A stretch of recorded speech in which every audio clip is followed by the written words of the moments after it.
The word minimalism is either found in monk-like lifestyles or it is found in cute and aesthetic wallpaper designs. But I have incorporated the same principles of minimalism into self-improvement, and today I'm gonna teach you how. Let's minimize the intro and get started, pun intended. So at first, before we actually begin, let's define minimalism so we have a clear understanding. Minimalism is defined as being content or fulfilled with the least amount of resources. But for self-improvement purposes, this definition is not gonna work. So we have to alter this a little bit.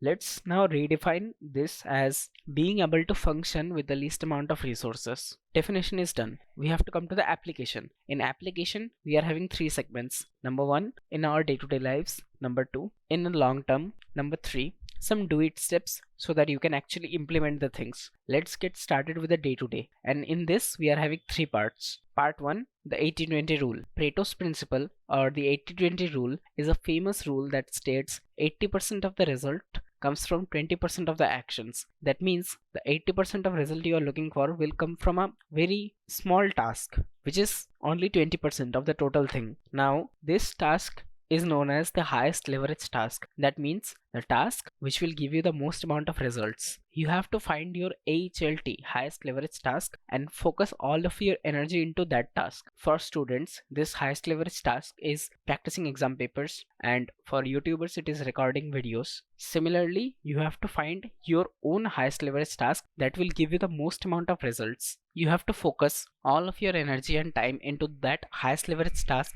to get the most. Let's give you a quick analogy.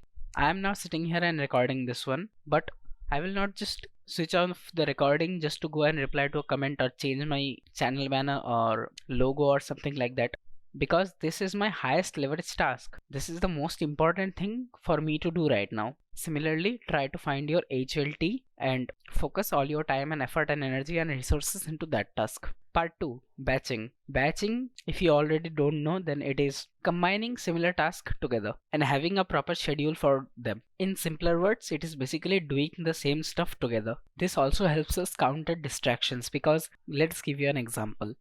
You can have a batch like I will check my emails and my DMs at 3 p.m. every day, and this is a batch. Now this will help you to know that you're gonna do this same task at every day routinely during this time, so you don't have to open the same app 50 times throughout the day. This will help you focus better on the things that actually matter, and it will remove all the chores from your entire day and schedule it to one single time. Part 3, don't balance. It is kind of related to the 80-20 principle, but you can just say it is 80-20 principle but in reverse. It is basically that the rest 80% of the task that you do is nothing but a headache. Those are junk. Now try not to do too much of junk task. That means if you do less of the junk stuff, then you will have more energy and more time and more resources to focus on the task that actually matters. If you want to know more about this, then go and click this one right now, because I explained this concept in detail. Now part 2 of the application, long term. Number 1, monk mode. Now monk mode is a very thrown around word, and in past couple of years it has risen to a very huge popularity and so many people liking it. That doesn't mean that everyone applies it. Everyone just knows about what is monk mode, and this word is very diluted in nowadays, because monk mode just basically means go on a period where you can focus the most. You don't need 100 videos showing you how to do monk mode, what is monk mode, what are the guides of monk mode. It is basically create a schedule that you will follow for a block of time, for an amount of time, let's say 3 months, 6 months, and this is the period of hyper focus. Nothing else, just the work. I will give you the quickest definition of monk mode. Set a goal, work, achieve, done. Part 2 of the long term. This might come as a surprise, and it is don't stick to monk mode. I know it is contradictory, but this is just not sustainable. 14 hours of working days for your entire life, it is absolutely not sustainable. So what you need to do is you need to have a step away from work. Step away does not mean that you will never work. It is more like you will not work to the extreme ends of your potential that you used to. You will maintain the work but not try to do too much. For example, let's give you a quick analogy. In the gym, when you wanted to build muscle, you used to work out like this, but when you want to maintain this, you work out like this. It is in a linear fashion. Similarly, the step away from work is in the linear fashion. It is not in, generally monk mode is this exponential fashion when you try to work most in one day, but when you are trying to maintain, that times your graph will go linearly. Then make a split of when you want to work. A split is basically I will work for this much time and then I will rest for this much time. Now it is not a per day basis, it is more like a long term plan. The worst thing is to do it per day. For example, if you do a split of I will work entire day and then I'll relax at the end by having a 2 hour break or something like that, that is the worst kind of split possible. What you have to do is, let's say you work for 3 months, then you have a week break, or you have 6 months of work, then you have 1 month of break. As I said already, break means you will maintain the work. It's not like your graph will go like this. You will try to maintain the work. Now some do it steps for you. Number one is turn on grayscale. Grayscale is basically the color filter which you're having in your phone or your PC that will block out all the colors and it will only just show you in black and white.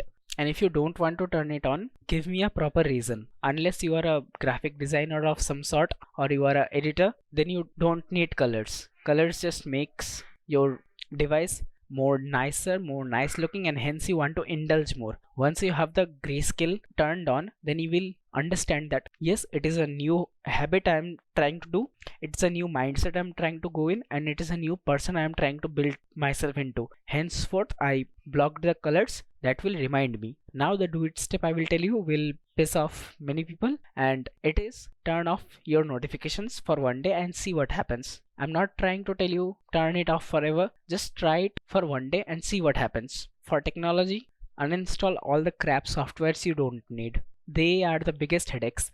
And if you're someone like me who is very tech savvy, then we just constantly experiment with random things. So yeah, apps are the biggest distractions. Focus. In terms of focus, I will only say one thing, that is have a calendar app and schedule everything there if you are not currently doing it. It is God gifted app. Seriously. Now coming to the conclusion of all of this, let's talk about distractions. Distractions are each and everywhere in this modern day and age. Distractions are everywhere, and it is your responsibility to not get distracted. You cannot blame on random things that this got me distracted. You were the one to indulge into the distraction, so you have to blame yourself. And also don't be dependent on technology to help you escape your distractions. I know website blockers, then notifications, all of these are very nice things to do, but build the willpower to not be distracted by those things even when they are in front of you. In terms of technology, I will also say that if you are like me and you want to indulge in different type of techs and different type of softwares, you want to do experiments with this software, that software, I will only say that this is a very big waste of time and don't bother.